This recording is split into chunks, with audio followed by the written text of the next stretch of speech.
Chapter 7. For 3 years Ikemefuna lived in Okonkwo's household, and the elders of Umuofia seemed to have forgotten about him. He grew rapidly like a yam tendril in the rainy season, and was full of the sap of life. He had become wholly absorbed into his new family. He was like an elder brother to Nwoye, and from the very first seemed to have kindled a new fire in the younger boy. He made him feel grown up, and they no longer spent the evenings in mother's hut while she cooked, but now sat with Okonkwo in his obi, or watched him as he tapped his palm tree for the evening wine. Nothing pleased Nwoye now more than to be sent for by his mother, or another of his father's wives to do one of those difficult and masculine tasks in the home, like splitting wood or pounding food. On receiving such a message through a younger brother or sister, Nwoye would feign annoyance and grumble aloud about women and their troubles. Okonkwo was inwardly pleased at his son's development, and he knew it was due to Ikemefuna. He wanted Nwoye to grow into a tough young man capable of ruling his father's household when he was dead and gone to join the ancestors. He wanted him to be a prosperous man, having enough in his barn to feed the ancestors with regular sacrifices. And so he was always happy when he heard him grumbling about women. That showed that in time he would be able to control his women folk.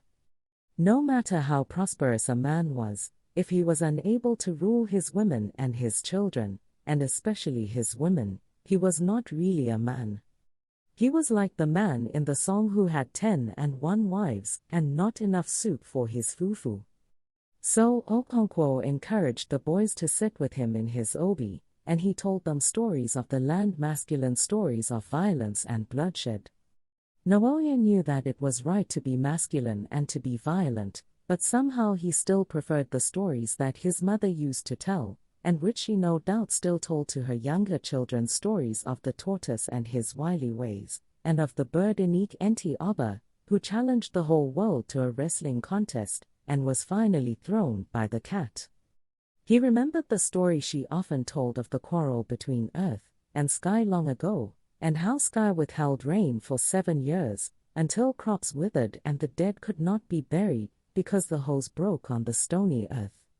At last Vulture was sent to plead with Sky, and to soften his heart with the song of the suffering of the sons of men. Whenever Nwoye's mother sang this song, he felt carried away to the distant scene in the sky where Vulture, Earth's emissary, sang for mercy. At last Sky was moved to pity, and he gave to Vulture rain wrapped in leaves of cocoyam. But as he flew home, his long talon pierced the leaves, and the rain fell as it had never fallen before. And so heavily did it rain on Vulture, that he did not return to deliver his message, but flew to a distant land, from where he had espied a fire. And when he got there, he found it was a man making a sacrifice. He warmed himself in the fire, and ate the entrails. That was the kind of story that Nwoye loved. But he now knew that they were for foolish women and children, and he knew that his father wanted him to be a man. And so he feigned that he no longer cared for women's stories. And when he did this, he saw that his father was pleased, and no longer rebuked him or beat him. So Nwoye and Ikemefuna would listen to Okonkwo's stories about tribal wars, or how, years ago, he had stalked his victim, overpowered him and obtained his first human head. And as he told them of the past, they sat in darkness or the dim glow of logs, waiting for the women to finish their cooking. When they finished, each brought her bowl of fufu and bowl of soup to her husband. An oil lamp was lit, and Okonkwo tasted from each bowl, and then passed 2 shares to Nwoye and Ikemefuna. In this way the moons and the seasons passed. And then the locusts came. It had not happened for many a long year. The elders said locusts came once in a generation, reappeared every year for 7 years, and then disappeared for another lifetime. They went back to their caves in a distant land, where they were guarded by a race of stunted men. And then after another lifetime these men opened the caves again, and the locusts came to Umuofia. They came in the cold Harmattan season, after the harvests had been gathered, and ate up all the wild grass in the fields. Okonkwo and the two boys were working on the red outer walls of the compound.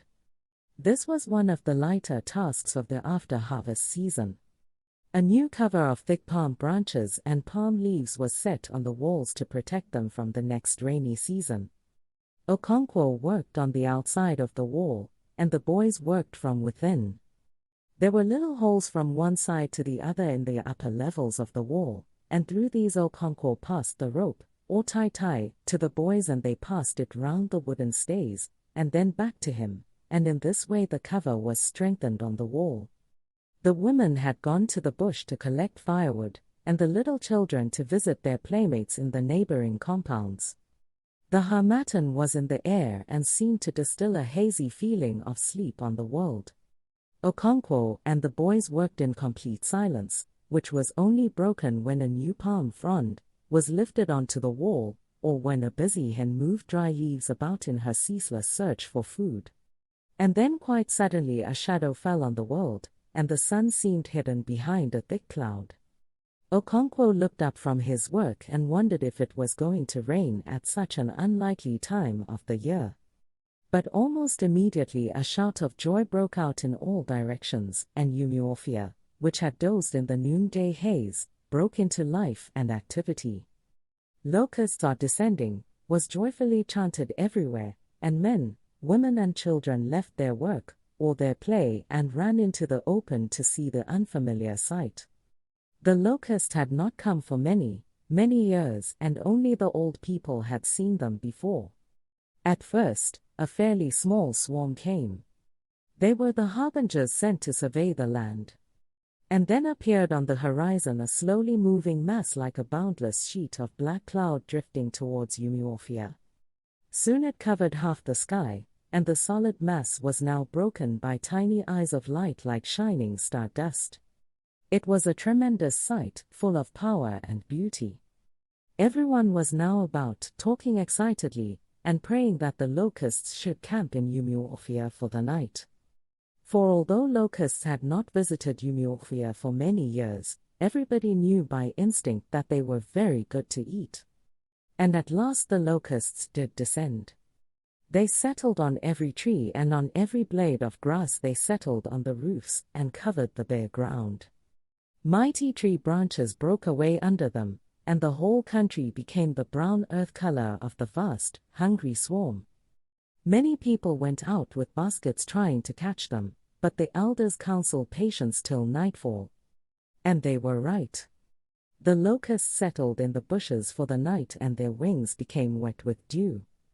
Then all Umuofia turned out in spite of the cold Harmattan, and everyone filled his bags and pots with locusts. The next morning they were roasted in clay pots, and then spread in the sun until they became dry and brittle. And for many days this rare food was eaten with solid palm oil. Okonkwo sat in his obi crunching happily with Ikonafuna and Nawoye, and drinking palm wine copiously, when Ogbuefi Ezudu came in. Ezudu was the oldest man in this quarter of Umuofia. He had been a great and fearless warrior in his time, and was now accorded great respect in all the clan. He refused to join in the meal, and asked Okonkwo to have a word with him outside. And so they walked out together, the old man supporting himself with his stick. When they were out of earshot, he said to Okonkwo, "That boy calls you father. Do not bear a hand in his death." Okonkwo was surprised, and was about to say something when the old man continued, "Yes, Umuofia has decided to kill him. The Oracle of the Hills and the Caves has pronounced it. They will take him outside Umuofia, as is the custom, and kill him there. But I want you to have nothing to do with it. He calls you his father." The next day a group of elders from all the 9 villages of Umuofia came to Okonkwo's house early in the morning, and before they began to speak in low tones Nawoye and Akimfuna were sent out. They did not stay very long, but when they went away Okonkwo sat still for a very long time supporting his chin in his palms. Later in the day he called Ikemefuna and told him that he was to be taken home the next day. Nwoye overheard it and burst into tears, whereupon his father beat him heavily. As for Ikemefuna, he was at a loss. His own home had gradually become very faint and distant. He still missed his mother and his sister and would be very glad to see them. But somehow he knew he was not going to see them. He remembered once when men had talked in low tones with his father, and it seemed now as if it was happening all over again. Later, Nwoye went to his mother's hut and told her that Ikemefuna was going home. She immediately dropped her pestle with which she was grinding pepper, folded her arms across her breast and sighed, "Poor child." The next day, the men returned with a pot of wine. They were all fully dressed as if they were going to a big clan meeting or to pay a visit to a neighboring village. They passed their cloths under the right armpit, and hung their goatskin bags and sheathed machetes over their left shoulders. Okonkwo got ready quickly and the party set out with Ikemefuna carrying the pot of wine. A deathly silence descended on Okonkwo's compound. Even the very little children seemed to know. Throughout that day Nwoye sat in his mother's hut and tears stood in his eyes. At the beginning of their journey the men of Umuofia talked and laughed about the locusts, about their women, and about some effeminate men who had refused to come with them. But as they drew near to the outskirts of Umuofia silence fell upon them too. The sun rose slowly to the center of the sky, and the dry sandy footway began to throw up the heat that Jay buried in it. Some birds chirruped in the forests around. The men trod dry leaves on the sand. All else was silent. Then from the distance came the faint beating of the ekwe. It rose and faded with the wind, a peaceful dance from a distant clan. "It is an Ozo dance," the men said among themselves. But no one was sure where it was coming from. Some said Ezimili, others a Bame or an Enta. They argued for a short while and fell into silence again, and the elusive dance rose and fell with the wind. Somewhere a man was taking one of the titles of his clan, with music and dancing and a great feast. The footway had now become a narrow line in the heart of the forest. The short trees and sparse undergrowth which surrounded the men's village began to give way to giant trees and climbers which perhaps had stood from the beginning of things, untouched by the axe and the bush fire. The sun breaking through their leaves and branches threw a pattern of light and shade on the sandy footway. Ikemefuna heard a whisper close behind him and turned round sharply. The man who had whispered now called out aloud, urging the others to hurry up. "We still have a long way to go," he said. Then he and another man went before Ikemefuna and set a faster pace. Thus the men of Umuofia pursued their way, armed with sheathed machetes, and Ikemefuna, carrying a pot of palm wine on his head, walked in their midst. Although he had felt uneasy at first, he was not afraid now. Okonkwo walked behind him. He could hardly imagine that Okonkwo was not his real father. He had never been fond of his real father, and at the end of 3 years he had become very distant indeed. But his mother and his 3-year-old sister, of course she would not be 3 now, but 6. Would he recognize her now? She must have grown quite big. How his mother would weep for joy, and thank Okonkwo for having looked after him so well, and for bringing him back. She would want to hear everything that had happened to him in all these years. Could he remember them all? He would tell her about Nwoye and his mother, and about the locusts. Then quite suddenly a thought came upon him. His mother might be dead. He tried in vain to force the thought out of his mind. Then he tried to settle the matter the way he used to settle such matters when he was a little boy. He still remembered the song, "Is Elena, Elena. Sala, is iliquaya, ukfaba aqua oligbili. Ebe dunda naspi is. Ebe izuzu niti egu. Sala." He sang it in his mind, and walked to its beat. If the song ended on his right foot, his mother was alive. If it ended on his left, she was dead. No, not dead, but ill. It ended on the right. She was alive and well. He sang the song again, and it ended on the left. But the second time did not count. The first voice gets to Chukwu, or God's house. That was a favorite saying of children. Ikonifuna felt like a child once more. It must be the thought of going home to his mother. One of the men behind him cleared his throat. Ikonifuna looked back, and the man growled at him to go on and not stand looking back. The way he said it sent cold fear down Ikonifuna's back. His hands trembled vaguely on the black pot he carried.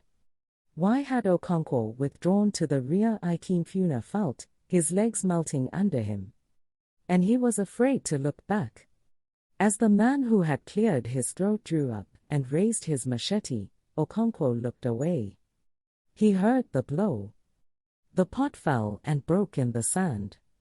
He heard Ikonifuna cry, "My father, they have killed me," as he ran towards him. Dazed with fear, Okonkwo drew his machete and cut him down. He was afraid of being thought weak. As soon as his father walked in, that night, Nwoye knew that Ikonifuna had been killed, and something seemed to give way inside him, like the snapping of a tightened bow. He did not cry. He just hung limp. He had had the same kind of feeling not long ago, during the last harvest season. Every child loved the harvest season. Those who were big enough to carry even a few yams in a tiny basket went with grown-ups to the farm. And if they could not help in digging up the yams, they could gather firewood together for roasting the ones that would be eaten there on the farm. This roasted yam soaked in red palm oil and eaten in the open farm was sweeter than any meal at home. It was after such a day at the farm during the last harvest that Nwoye had felt for the first time a snapping inside him like the one he now felt. They were returning home with baskets of yams from a distant farm across the stream when they heard the voice of an infant crying in the thick forest. A sudden hush had fallen on the women, who had been talking, and they had quickened their steps. Nwoye had heard that twins were put in earthenware pots and thrown away in the forest, but he had never yet come across them. A vague chill had descended on him, and his head had seemed to swell, like a solitary walker at night who passes an evil spirit on the way. Then something had given way inside him.